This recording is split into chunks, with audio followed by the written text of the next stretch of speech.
G'day, it's Clint here, and I'm sitting with Darren, who is a product and business development manager for Antelco, who are a successful South Australian manufacturer.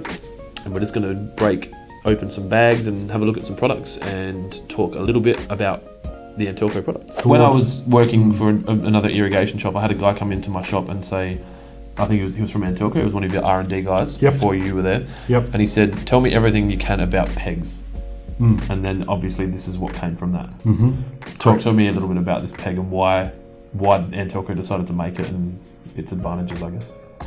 Okay, the Aster design has a triangulated, looks like a tent peg. Because it basically is that. Its surface area is such that when you put that into the ground, the curvature makes it hard to pull out again. So unlike a round metal peg. Unlike a round metal peg. Which, there's more resistance. Yeah, people have used in the past round metal pegs with a curve on the top. Just like an old school tent peg. And all you have to do is just go along and pull that poly tube and you know straight away it comes out the ground. These don't come out the ground. You can't break it.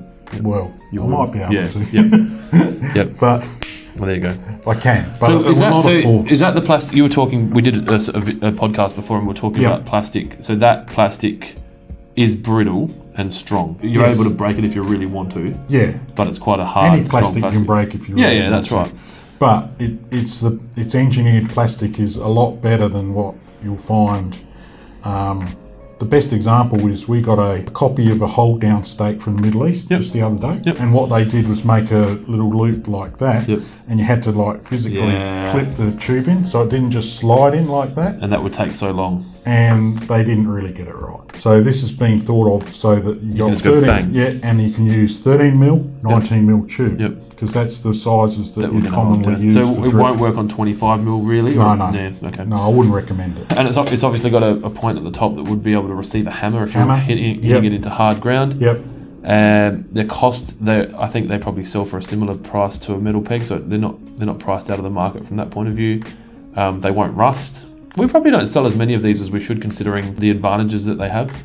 But we do stock them, so we've got them here. Why do you need a peg? If you're putting out a roll of tube, traditionally they come in a coil, they're likely to try and spring up. You also want to ensure that you keep the drip tube next to the thing that you're trying to water, and this will help you do that.